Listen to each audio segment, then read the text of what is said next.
Peristiwa penangkapan terduga teroris di Desa Borok, Kecamatan Kedungwaru pada Minggu 4 Juni kemarin memunculkan banyak pertanyaan besar di kepala masyarakat. Mulai dari mengapa hingga kini kasus semacam itu masih ada? Apakah tindakan terorisme dibenarkan oleh agama? Dan doktrin apa yang digunakan para pelaku teror untuk menggait calon pasukannya? Karena seperti yang kita ketahui, kenyataannya para terduga teroris yang tertangkap biasanya dikenal alim oleh masyarakat sekitarnya. Pertanyaan-pertanyaan itulah yang akan dijawab di video ini, agar kita bisa lebih berhati-hati dan waspada pada potensi doktrin yang berbau radikalisme. Tim Radar Tulung Agung TV pun berkunjung ke kediaman Ketua MUI Tulung Agung, Kiai Haji Hadi Muhammad Mahfudz, untuk mencari jawaban dari pertanyaan-pertanyaan tersebut.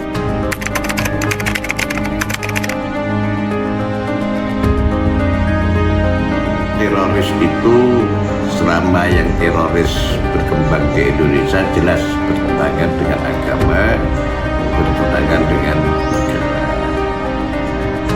Tetapi saya lebih suka mengungkap sebetulnya siapa the real teroris ini, dalang teroris ini. Selama ini saya beranggapan teroris di Indonesia itu ada yang memang teroris, tapi ada yang dinilai dan diproses sebagai teroris, tapi mereka sebetulnya adalah korban daripada doktrin teroris itu. Kan konon waktu Al-Qaeda, waktu ISIS, ternyata dalangnya kan satu, yaitu Amerika. Nah, itu harus kita sikapi bersama. Nah, kalau ditanyakan apakah teroris itu dibenarkan oleh agama, jelas tidak bisa dibenarkan oleh agama. Tidak usah jauh-jauh lah ayat Al-Quran yang menyebutkan atiullah wa atiur rasul wa ulil amri minkum itu tidak bisa dipakai secara tegas.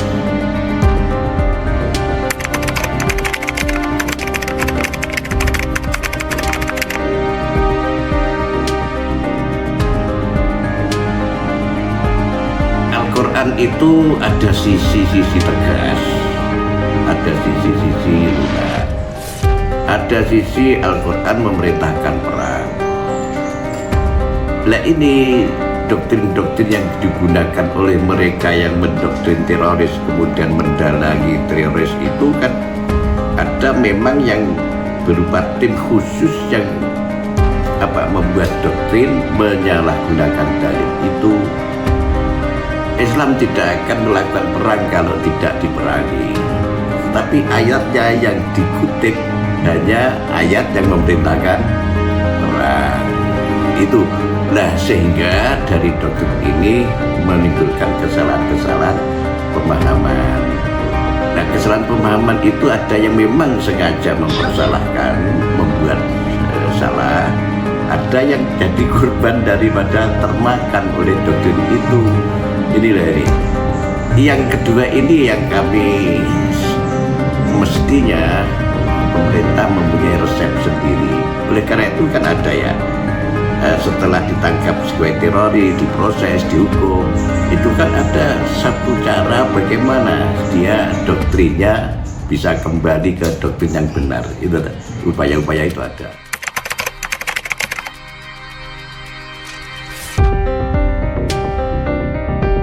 Biasanya kan ayatnya waqatilul ladzina yuqatiluna baca itu fisabilillah. Sejarahnya ada bukti begini ya. Islam itu di dalam doktrin ya, katakanlah ghairi muslim atau dengan tegas disebut oleh kita orang kafir. Orang kafir itu kan dibagi menjadi 4 lah. Yang pertama kafir harbi. Kafir harbi itu non muslim yang memang memerangi orang Islam, disebut kafir harbi. Ini saja yang boleh diperangi oleh orang Islam karena mereka memerangi kita. Ini di Indonesia tidak ada. Yang kedua kafir dhimmi. Kafir dhimmi itu orang kafir yang diberi hak hidup di wilayah Islam tetapi dengan kompensasi membayar pajak. Ini di Indonesia juga tidak ada. Yang ketiga, kafir mu'ahad namanya. Kafir mu'ahad itu adalah orang kafir yang mengadakan perjanjian untuk tidak perang. Indonesia juga tidak ada. Gencatan senjata kan ada sama Indonesia. Yang keempat, kafir mustakman. Kafir mustakman itu orang kafir yang masuk ke negeri muslim dengan meminta perlindungan. Baik akan dumnal musyrikin astajaroka fajir uriko. Ini kan tidak ada selama ini orang kafir masuk Indonesia untuk minta suaka itu. Tidak ada. Ini tidak ada semuanya ini. Ini kami sudah pernah menjelaskan di pendopo dulu waktu apa yang saya lupa.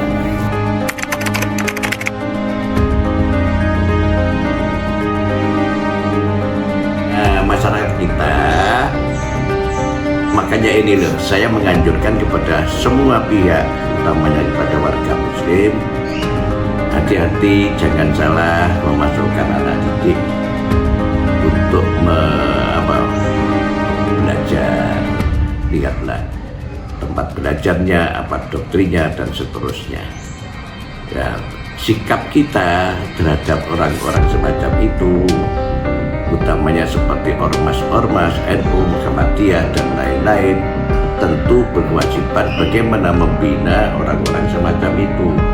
Khusus untuk Boro saya terkaget-kaget.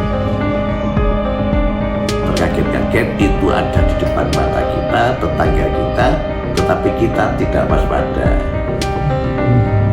Tetapi itu mungkin khusnudzon saya kepada Boro itu dulu pernah sesama orang-orang yang dinilai sebagai teroris, terus dia termasuk sel-sel itu atau dinilai termasuk sel-sel itu.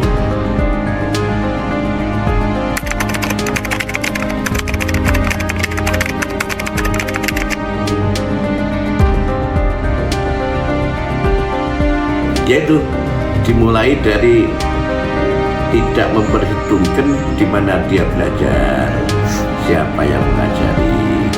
Kemudian sekarang banyak yang belajar bukan dari guru-guru. Gurunya sekarang kan banyak bukan dari manusia, dari WA itu, dari apa ya, medsos.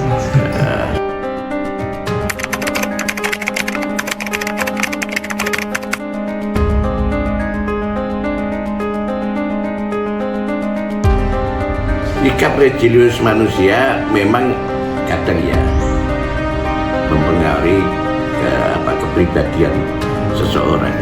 Jadi kalau orang sudah dekat, benar-benar dekat kepada Allah Subhanahu wa Ta'ala di makom-makom tertentu, makom biasa maksud adalah level ya, level-level tertentu kedekatan diri kepada Allah, kan tentu tidak akan sama dengan orang-orang yang berbuat aneh. Tapi tidak mungkinlah sedekat-dekat orang akan melakukan teror, kemudian melakukan pembunuhan kepada sesama muslim, kepada sesama manusia.